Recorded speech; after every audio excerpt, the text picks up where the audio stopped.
Welcome, everybody, to Dead Talk Live. I'm your host, Viz. I want to welcome all of our viewers from around the world. Thank you for tuning in. Hope you could spend the next hour with us. If you're joining us for the first time and want more information about our show, please visit us on the web at deadtalklive.com. Our show streams Monday through Friday simultaneously to YouTube, Instagram, Facebook, Twitch, and Twitter. Hope everyone is doing well. Thank you for your patience staying up late with me, or it could be very early in the morning, depending on where you guys are. I know Colette is in England. Colette is a bona fide night owl, just like myself. So, Colette, we have so much in common. It's crazy. I want to welcome Viviana, who's joining us on Facebook. Tina, Lindsay Sparks is also joining us. We have Cece Wheezy on YouTube, Khaleesi. We have, of course, our moderator, Dead Talk Live moderator, who is AKA Marie on Instagram. Let's see, we have Karen on Instagram, Saeed, Feed SB. Ismail is joining us. Mary Martins is with us. Welcome, Mary. Welcome, Ismail. It's good to see you again, Ismail. It's been a while. So I hope everyone is doing well. Khaleesi is also a night owl as well. It's good to know I'm not alone. I've been a night owl now going on well over 15 years. My day does not start till usually about 2 or 3 p.m. And I go to bed when my wife wakes up to go to work. I know it doesn't make for the ideal marriage arrangement when your wife wakes up, you go to bed, and vice versa, but we're making it work. We're making it work. Want to welcome Arlene, who is joining us on Facebook all the way from Phoenix. Welcome, Arlene. It's good to have you here with us on the show. So it is Thursday night. So one more day before the weekend, and we have not done the news since last Friday. To say that this has been a crazy week, a frustrating week, would be a huge understatement. And this is a good time for me to explain why we had to postpone Monday's show. Uh, if you guys, obviously, who watch us every night, notice that we had to cancel Monday night's show. Last weekend, I had planned and scheduled to do hardware maintenance. Basically, I was upgrading my computer to a brand new. I build my own computers. I always have. I'd like to have total control of what goes inside of it. It's just my thing. I don't like to go to the store and buy a pre-built computer. So I ordered all the hardware I was going to dedicate last weekend, and I have a little bit of an IT background. I've built hundreds of computers throughout my time, and I gotta say, this one was the most challenging. At the end of the day, it turned out that I got a bad motherboard, and it frustrated the hell out of me. I wasted 3 days. I didn't have a computer, thus, I cannot do Monday's show. That's why I had to cancel it. But everything is up and running. I'm waiting for one more component that is arriving tomorrow. That's my video card, and it will be complete. And I have now a very sweet, latest, up to date computer system. So I'm kind of proud of it. Anyway, welcome to Arias, who just joined us on Instagram. Butch71 has just joined us. So we have not done the news since last Friday, so we have a lot to talk about. And we'll try to get to our script tonight, which is time period horror. And there is plenty of time period horror. Just off the top of my head, I can list you 10 movies right off the bat. But on with the news, and there's lots of news out there. So, first on the list, 10 horror villains who acted in self defense. Now, when I first saw this headline, I'm like, oh, no, this is just a cheesy article. But then, you see Jason right there. That is not what attracted me to this article. Christine on the left. Now, Christine, which is a car, totally acted in self defense to a degree. There were a lot of people out there that were trying to destroy good old Christine. So, yeah, she was going to fight back. And Christine, for those of you guys who don't know, the Stephen King novel turned into a very successful movie about a possessed car. And we really don't get to find out any kind of a backstory as to who or what is possessing Christine. And I've always thought that would make a great prequel. How the hell did Christine get possessed? Uh, we have not seen anything before that uh, that comes even close. I mean, yeah, we have seen ton of horror shows based on possessed objects. They're all around, movies, TV shows, but a car to be possessed and have a conscience of its own. Obviously, it's being controlled by a spirit. It could be demonic. We have no idea. I would love to ask Stephen King what his thoughts are when he was writing the novel. Is Christine being controlled by a demonic entity? Is it being controlled by a previous owner who, when they passed away, just loved that car so much? Instead of crossing over, it decided to stay with the car wherever the car went. And we know from the book and the movie that whoever owns Christine becomes controlled by Christine, is the best way to put it. I loved Christine. It's one of my favorite Stephen King movies. Absolutely one of the top three. So, anyway, while it seems like all horror villains are wanton killers, a good number of them acted out of pure self defense or a need to survive.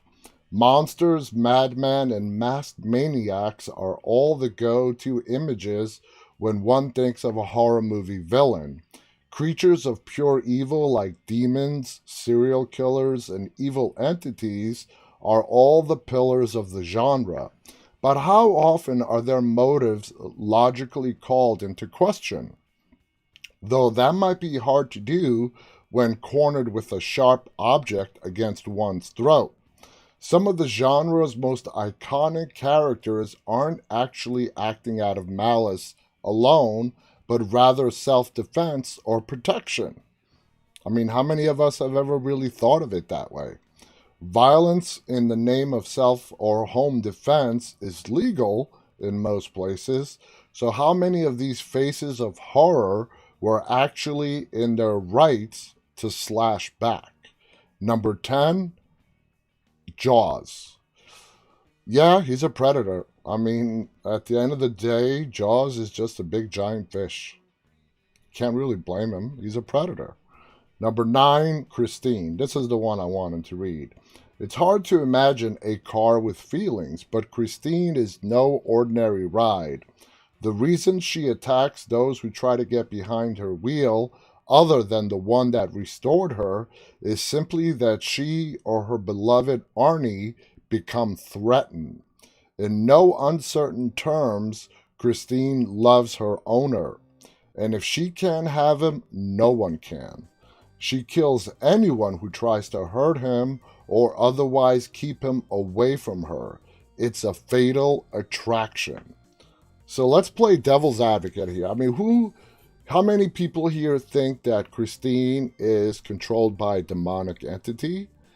Just a whole love for the owner, restoring me, kind of sort of tends to not lend itself to that idea, but more of a possessed person, probably a woman, maybe. I'd like to hear your thoughts on it.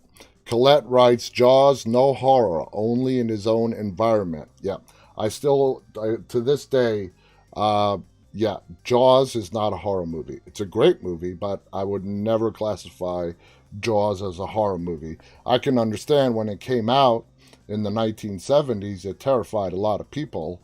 That is not a big secret. A lot of people did not want to go back into the water after watching Jaws. But I see it as more of a drama, action, thriller, but horror, no. All right, here's an interesting one. Number 8, Leatherface. Oh boy, I'd like to see how they back this one up. In most of the movies, Leatherface is simply a pawn in the grand scheme concocted by his cannibal clan. He's the muscle with the mask, not the criminal mastermind. If anything, he only wants to be left alone. The main reason he goes berserk in this 3D slaughterfest is that a group of trespassers is using his family home as their own personal pad, and that's nothing compared to when he's protecting his long lost cousin. All right, I can see their point of view. I mean, Leatherface does not go out on the prowl looking for victims. In almost every movie that we've seen, it's them coming to the house. We know it's not just him, his whole family is demented. So he is definitely a product of his upbringing. So, yeah, let's give Leatherface a pass. Number 7, Karis from The Mummy. Number 6, the amphibian man, shape of water, another creature. Number 5, the ghosts of Crimson Peak. Speaking of monsters created by Guillermo del Toro, horror fans should talk more about the spectacular specters haunting the halls of Crimson Peak. Granted, these ghosts aren't exactly killers, but they are protective and serve as undead cautionary tales that warn against the terrors of the titular estate. You know, let's sort of take a little bit of a detour here.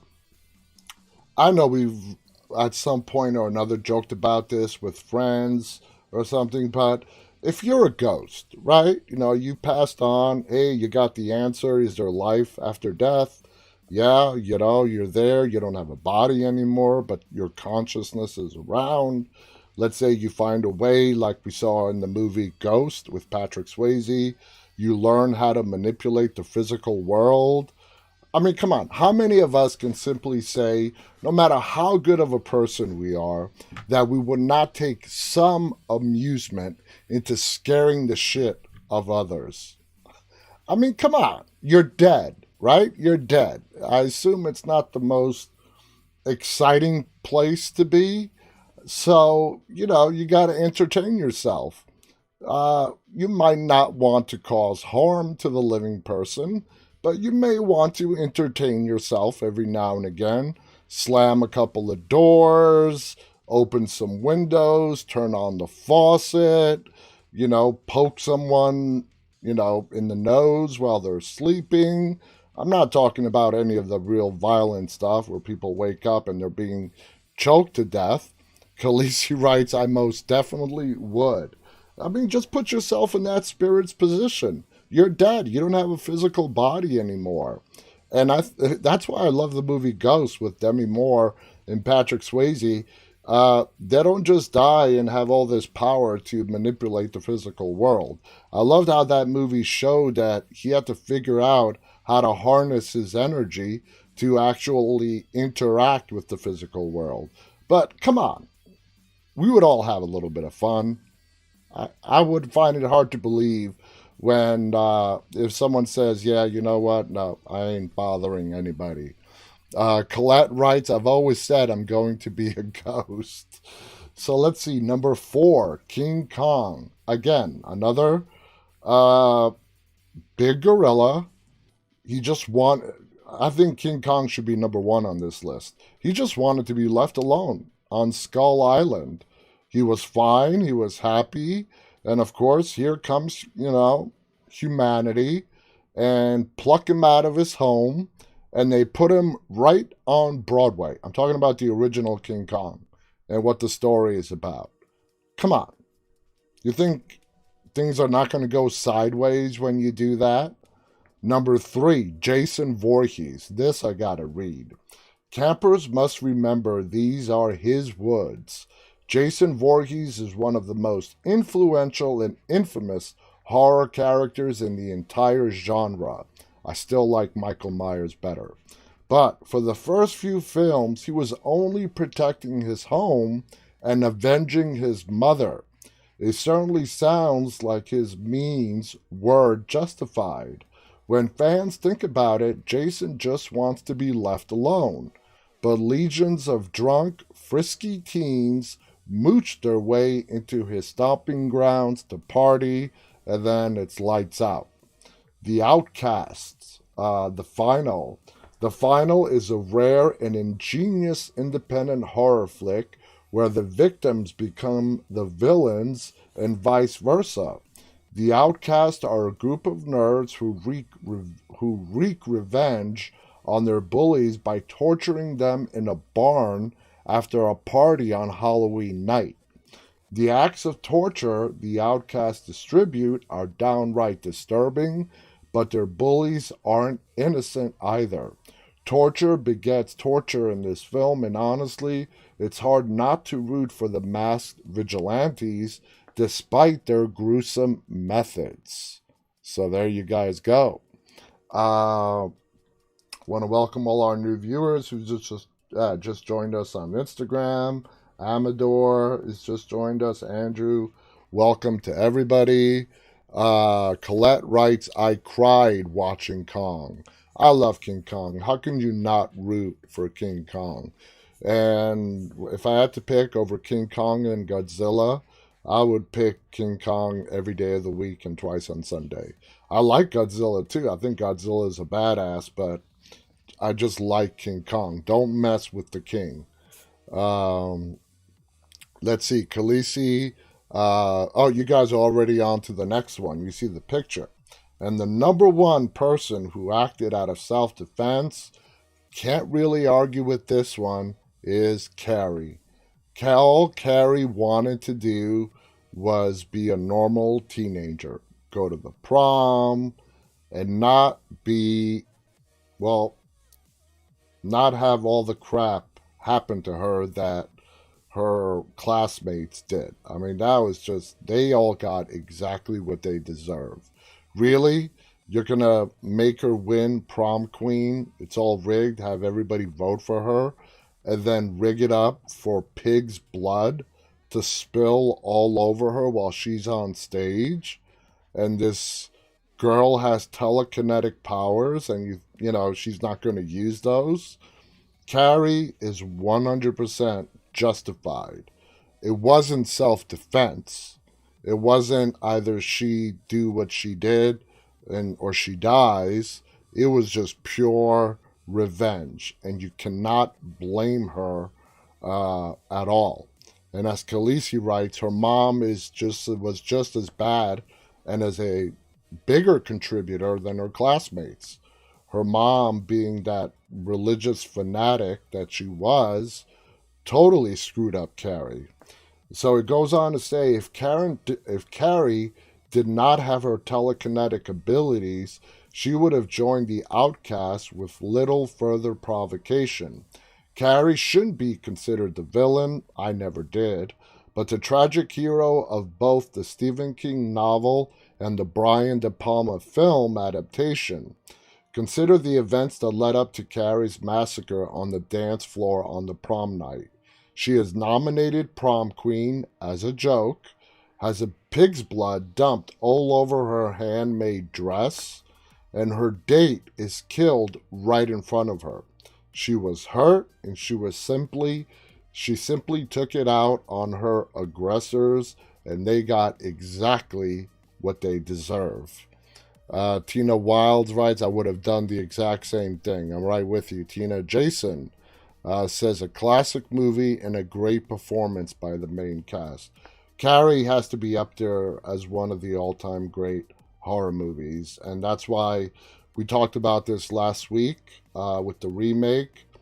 There is no, I really don't see any other person portraying Carrie the way Sissy Spacek did back then. She was the perfect casting for that role. You just can't beat it, and she's a phenomenal actress. So moving on, let's see. Netflix's new original horror movie is now available to stream. It's called Oxygen, so let's check it out. Let's check it out with sound, which we do not have. Come on. Come on, where is the sound? Lolly-dolly-da. There we go, it's muted. We got sound. But I guess we have to wash this out.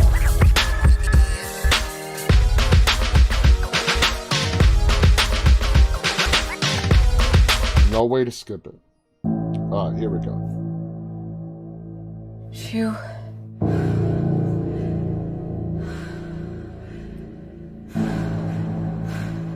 Pourquoi je me souviens de rien?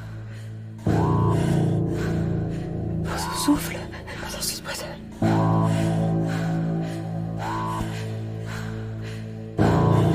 Qui suis-je? Qu'est-ce que vous me cachez? Is that French? Yeah, it's French.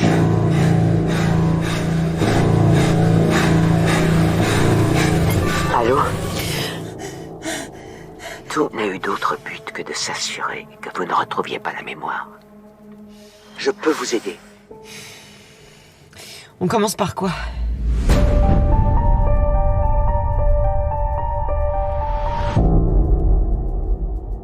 That's it?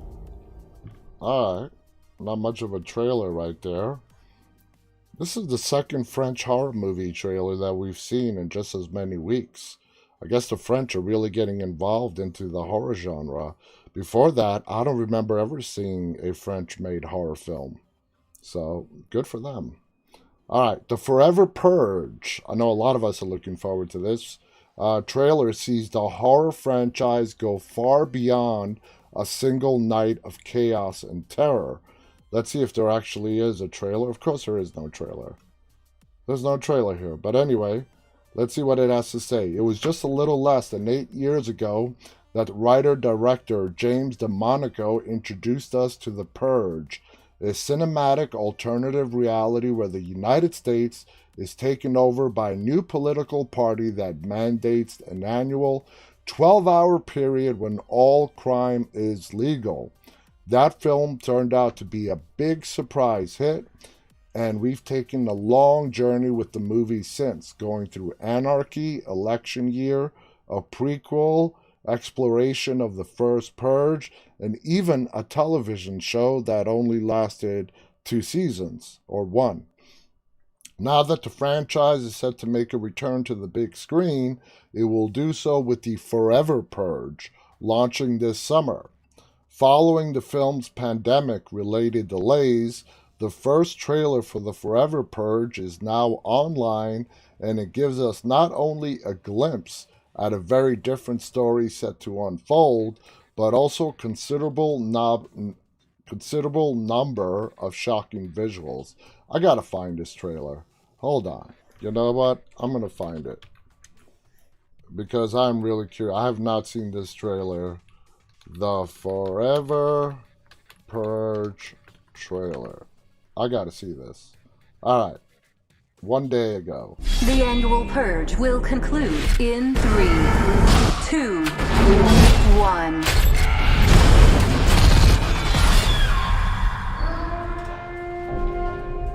Thank you for your participation. We survived. All police and emergency services have been reinstated. All crime, including murder, is now illegal. Come on, let's get to work. 1 night only. Rest of the year is peaceful.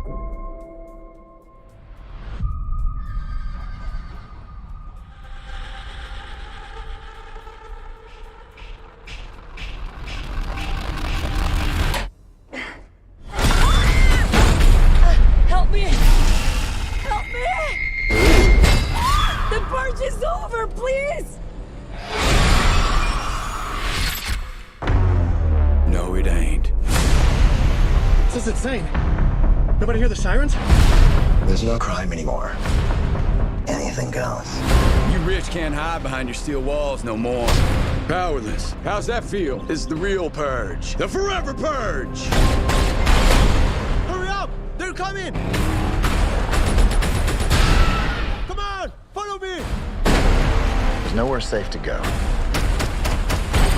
no way to get help. Oh my god. We gotta find another way to get out of here.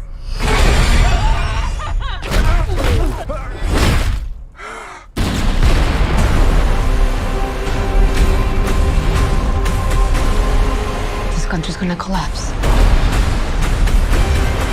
Mexico is opening its borders for the next 6 hours. Let's go. We're in this together.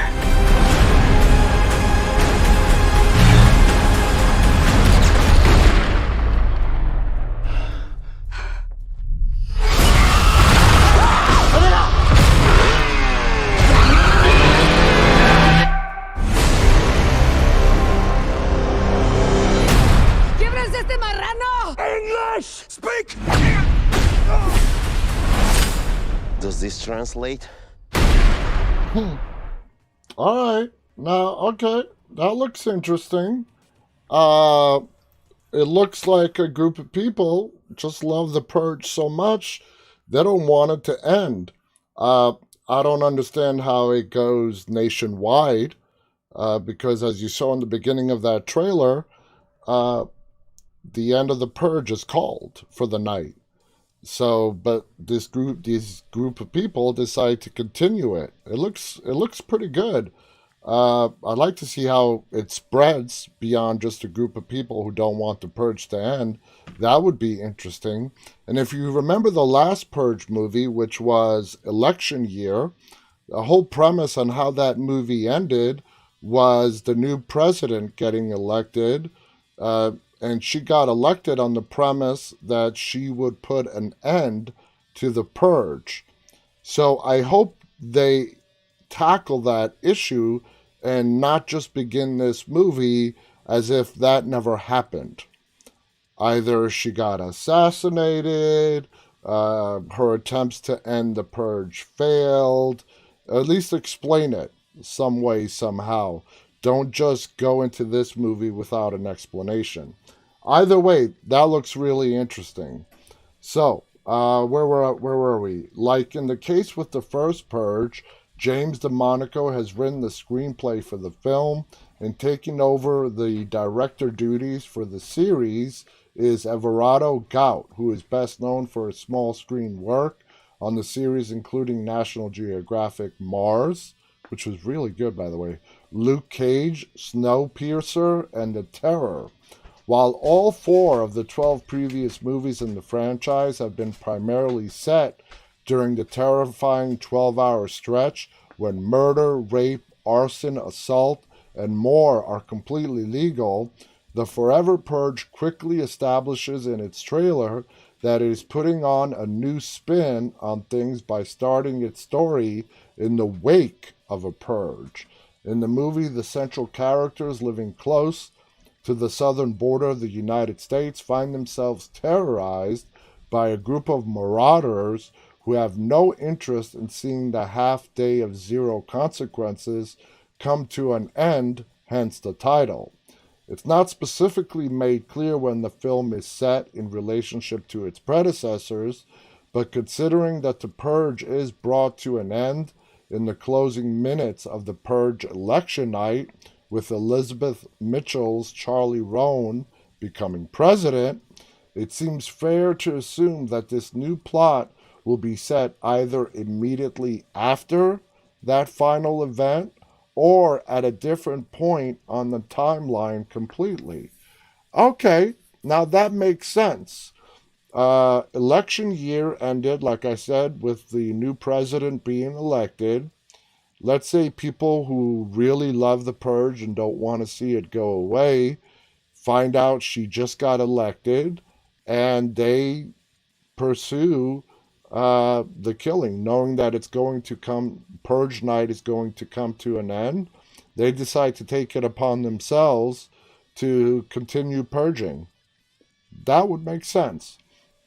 The ensemble cast includes Ana de la Reguera, Tanush Huerta, Josh Lucas, Cassidy Freeman, Levin Rambin, Alejandro Etta, and Will Patton. As has been the case for the last 2 titles in the series as well, the Forever Purge will be coming out tied to the most patriotic of all holidays, Independence Day, July 4th. With the big day for fireworks and picnics on a Sunday this year, the brand new release will be available for your eyes and ears on July 2nd. Stay tuned here on the site for more about the film, as I recently had a great chat about the movie with Everardo Gout to get a glimpse at everything that is set to hit theaters and streamers before the end of December. So let's see. Philip writes, I wish the United States would also allow a purge. Oh, God. No, that's what makes the purge so terrifying is the fact that it could actually happen. I mean, there's nothing that says it is completely impossible.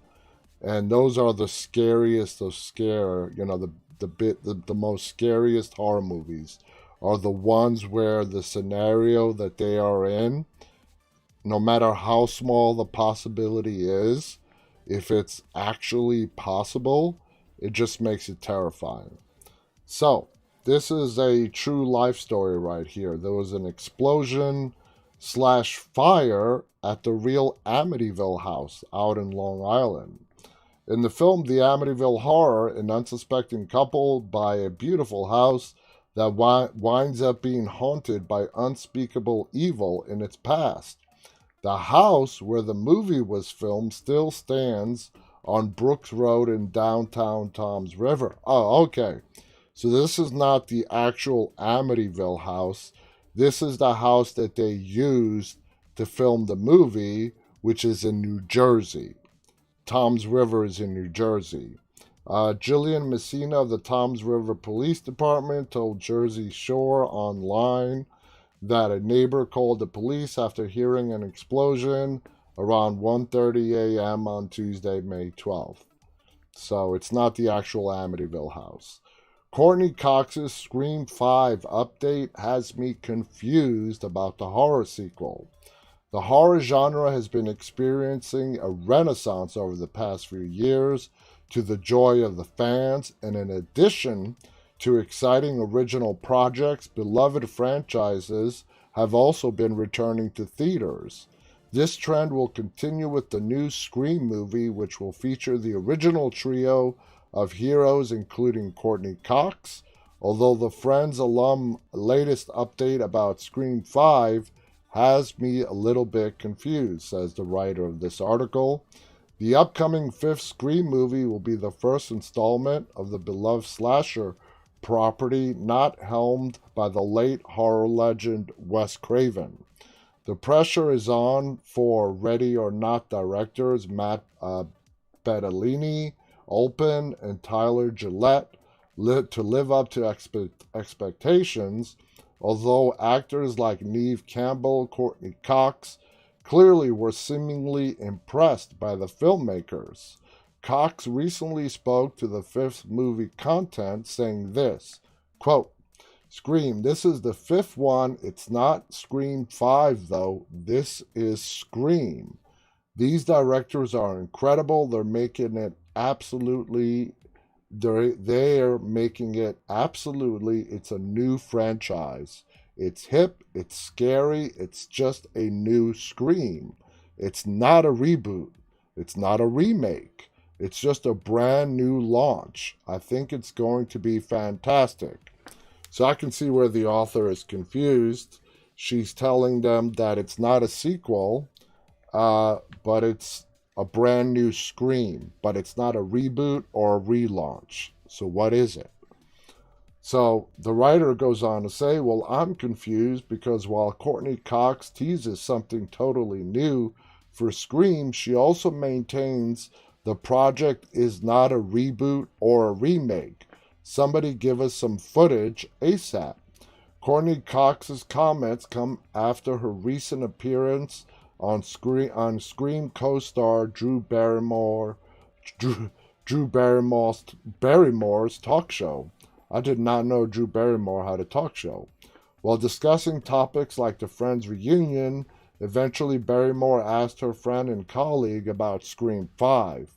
While being careful not to reveal the movie's contents, Cox's cryptic quote is sure to start a new series of fan theories. The fifth Scream movie title was the subject of some backlash when it was released, as it's identical to Wes Craven's original movie. While some cast members have joked about the title, Courtney Cox seems to take it seriously, although fans are going to remain in the dark for the time being. Not much is known about the contents of Scream 5, although having franchise stars Cox, Campbell, and David Arquette back is definitely a good sign. Campbell previously revealed that it was the director's love for Wes Craven's work that convinced her to return. We'll just have to wait and see if they manage to make it out of the sequel alive. So, yeah, that's pretty cryptic. It's not a sequel, it's not a reboot, it's not a remake, it's just Scream. Take that for what you will, but we just have to wait and find out. Hopefully when the trailer does drop, we'll actually get a little bit more information. Philip on Facebook writes, love the Scream movies. Lindsay Sparks about Drew Barrymore's talk show. It's called The Drew Barrymore Show. Well, there you go. Is it a video talk show? Is it a podcast? Is it a live stream like we are? I love Drew Barrymore. The first time I saw Drew Barrymore on the screen was when she was a little girl in a movie called Firestarter. I don't know how many of you guys have seen the movie Firestarter, which can very well be considered a horror film. It's about this young girl who has the ability, through her mind, to start fires. And she's being chased down by the government because the government wants to use her for experiments and whatnot as a weapon, and she is on the run with her father, who is trying to protect her. And her father also has some special abilities. Colette writes, It Is Another King. So does Tina Wilde. It was a very good movie. I love Firestarter. Khaleesi says, E.T. was my first one of her. Yeah. For me, my first movie with Drew Barrymore was Firestarter. So, I mean, she has been acting from a very young age. And I don't know if you guys know all the stories, but she's had to overcome a lot, starting as a very young girl. And, you know, we're all happy that she's made it through all of that. So, let's see. Looking at the time, 9 spooky boarding school movies worthy of the horror honor roll. Let's just go through this list. Number 1 is Phenomena. Number 2 is Jennifer.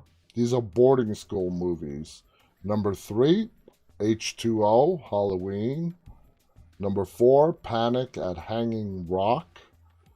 Number 5, The Moth Diaries. 6, The Woods. 7, The House That Screamed. 8, The Black Coat's Daughter. 9, Down a Dark Hall. So there you go. I actually have not heard of at least half of these movies. Obviously, I know H2O, but there's a lot on here that I have not watched. So, why the 1990s were such a bad decade for horror movies? And looking back, I guess they're right. Not a lot of great horror movies came out in the 90s.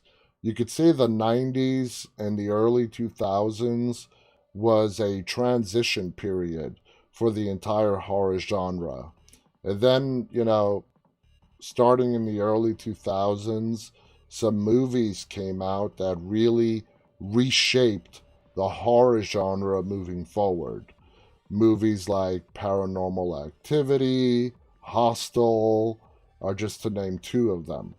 The 1990s were a weaker decade when it comes to horror movies, though not all of them were bad. That's true. We got Misery, we got the original Scream. But why was it a bad decade for the horror genre? The 1990s isn't exactly the favorite horror decade. Uh, it went through a lot of changes that left viewers wanting more of the style of horror movies from the 1980s. Here's what happened. The horror genre has been going through a great run in recent years with adaptations of popular works, uh, as in Andy Muschietti's IT duology, remakes of beloved horror movie, reboots like The Evil Dead, and original stories like Get Out by Jordan Peele that have revived the genre. The success that horror movies are enjoying now comes after the genre went through a rough patch in the 90s, a decade that isn't remembered fondly by many. Although each decade has had its own notable horror movies, the 1990s get a lot of criticism for being considered a low point in the history of the horror genre. While many horror enthusiasts considered the 90s as the weakest decade due to its lack of interest, engaging and scary though it's that subjective story, it wouldn't be entirely true to call it a low point in the history of horror. The 1990s saw some really big and important productions, not just on the big screen but also on television, as it was the decade that saw the releases of the It miniseries. Tim Curry was starring as Pennywise, but it also made a lot of mistakes and suffered the consequences of the success of the 1980s in the horror realm. I think by the time the 90s roll around, people just got tired of slasher flicks.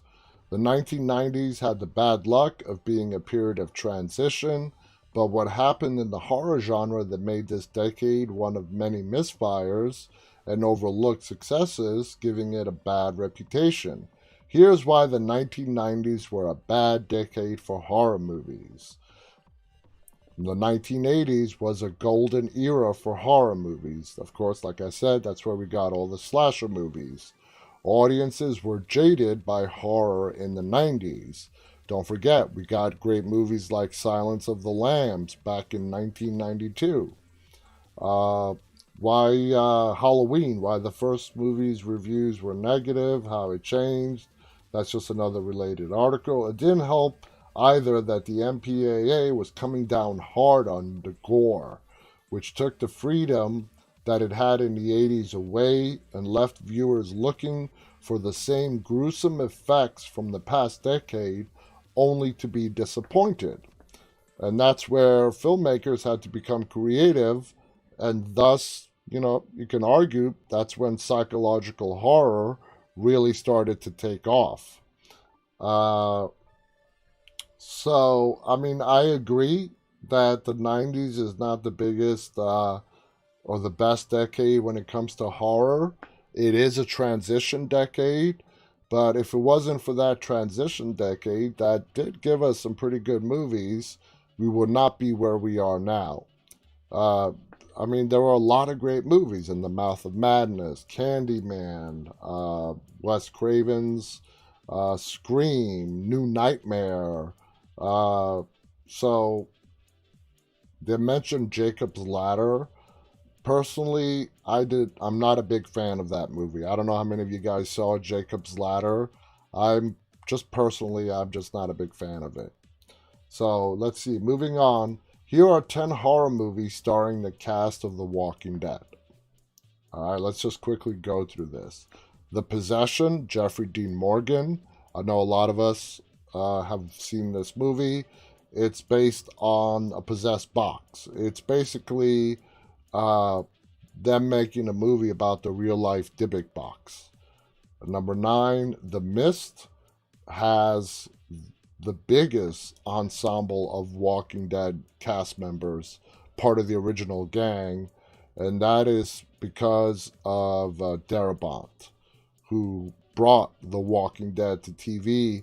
He's also responsible for The Mist as well. It had Melissa McBride, Laurie Holden, Jeffrey DeMunn, who was Dale on The Walking Dead, and on. The Boy, Lauren Cohen. We had the director of The Boy on a couple of weeks ago. Slither, Michael Rooker. Number 6, Mayhem, Stephen Yeun. Number 5, The Ones Below, had the governor, David Morrissey. Number 4, Blade 2, Norman Reedus. Number 3, Mercy, young Chandler Riggs. Number 2, Candyman, Xander Berkeley, who is going to be a guest on our show here once the schedule lightens up.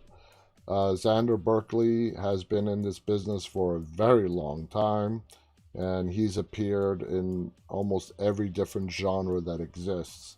And number 1, the most recent release, we also had the writer and director of this movie on our show as well, and that is The Unholy, starring Jeffrey Dean Morgan. And of course, the writer-director is Evan Spiliotopoulos. So, a lot of good movies starring former and current Walking Dead cast members. Khaleesi writes, I loved Mayhem. Philip says Norman Reedus plays in the movie The Boondock Saints 2.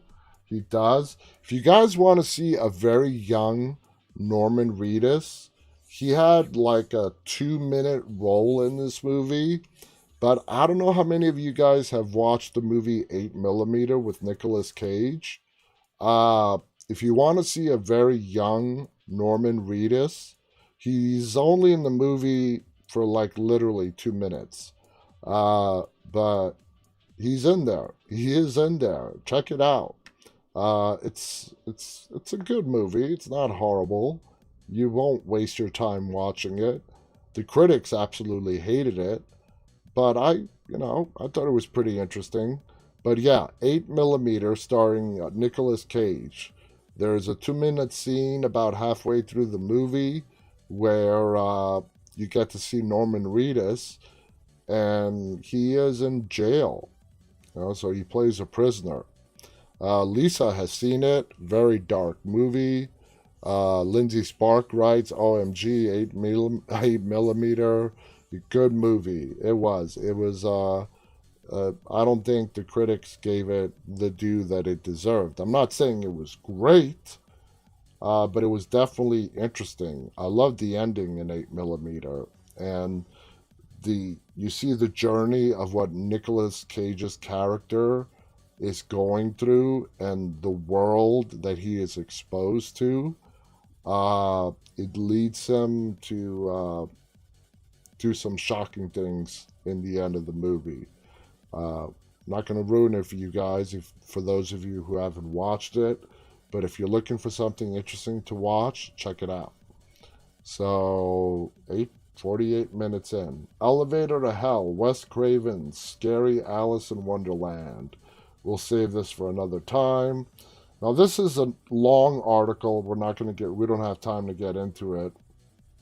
This is an article out of Ireland. The headline reads, That Did Not Scare Me. And it's about understanding horror fiction. Good horror is rarely just a single note. It's a symphony, argues editor Brian J. Showers. Maybe some other day we'll get into this. Joaquin Phoenix to film a horror movie in Montreal with Hereditary director. So here's another great actor. One of his most recent roles, of course, he played the Joker in Joker. Why horror fans think that the Nightmare on Elm Street franchise is dead. And I would say it is dead. I would not want to see a reboot, a remake. They tried doing a reboot several years ago of this franchise. It did not go well at all. I think one of the main reasons that failed is because I don't think there's anybody out there that can replace Robert Englund as Freddy Krueger. He was just a perfect actor to bring that character to life. So I think that's one of the reasons why that reboot was not a big hit. And 10 underrated horror movie theme songs. Again, we'll save this for another day. So in the time that we have left, let's just quickly go into our topic, which, as I said at the beginning of the show, time period horror. Lots of them. I mean, more than what is just on this list. Like the stuff that comes to my mind right off the bat, of course, you have the interview with the vampire, Anne Rice's Vampire Chronicles. Uh, they're actually doing another one. AMC is bringing the Vampire Chronicles back to life, as well as a TV show. Very much looking forward to that. Uh, you have the others. There's a lot of movies. There's a lot of horror movies based in like the during World War II or post World War II era. And there are also a lot of great horror shows and movies that go back to the Victorian age in the 1800s. I've talked about this show plenty of times. I'm going to bring it up again. One of my all-time favorites is Showtime's Penny Dreadful. It lasted 3 seasons. It does take place in the late 1800s in London. And for those of you that are not familiar about or what Penny Dreadful is about, it brings back all the classic monsters. You know, Dracula, Frankenstein, Frankenstein's monster, the Wolfman. And they tie them all together into this beautiful 3-season story that centers around this tortured woman, emotionally tortured, whose name is Vanessa Ives. And I love it. I'm sorry. They were supposed to continue on with the franchise after the original 3-season story ended, with another story taking place in the 1920s or 1930s in Los Angeles. That was years ago. It was talked about. It was a done deal. They were getting ready to do it, and then you just stopped hearing about it. It never happened. I have no idea if they have plans on doing it in the future. I don't know if it's been completely scrapped, but you just stopped reading about it. There's just no word. Khaleesi writes, Abe Lincoln, the Vampire Slayer, was awesome. It was. And just by the title, Lincoln, the Vampire Slayer, you're like, there is no way this movie is going to be any good. Just how silly the title is. But we have been surprised so many times in the past that just because the title of a movie sounds silly does not mean that it's not going to be awesome. Another good example is Shaun of the Dead. We all love Shaun of the Dead. Lindsay writes, City of Angel. That's what the Penny Dreadful continuation story was going to be called. And it was supposed to be taking place in the early 1900s, of course, in Los Angeles. The Crow is mentioned by Philip on Facebook. Brandon Lee, of course. For those of you that don't know, Brandon Lee died tragically during the filming of The Crow. Brandon Lee is Bruce Lee's son. That was very sad. I remember when that story broke. So some of the movies that we have here on our list, in the few minutes that we have remaining, again, Jacob's Ladder, set in 1975. Ravenous, set in the 1800s. Sleepy Hollow, set in 1799, a visionary reimagining of Washington Irving's iconic horror story. The film was developed a makeup effect designer, Kevin Yeager, and Seven screenwriter Andrew Kevin Walker, which spent years being shopped around to studios before it actually came to life. You also have Shadow of the Vampire, set in the 1920s, based on the making of F.W. Murnau's Nosferatu. The Woman in Black, set in 1889. Crimson Peak, which we discussed earlier in the show, 1887. That Victorian time period back in the late 1800s is a huge time period for horror movies. That, and like I mentioned, World War II, post World War II, like a movie like The Others, which we discussed last week as well, where you see a movie from a reversed haunting point of view, where the whole movie you don't find out until the end is, people living in a house, but you don't realize till the end that it's from the dead's perspective, and what they believe is the haunting is actually the living in the house that is occupied by the dead. It stars Nicole Kidman, and that movie came out very soon after The Sixth Sense, where movies were trying to copy the success and the real big plot twist that Bruce Willis's The Sixth Sense had. And The Others is one of the movies that actually did it very well and was pretty successful. Not as successful as The Sixth Sense, but it was still pretty successful. Khaleesi writes Pride and Prejudice Zombie. Yeah, I forget the exact title myself.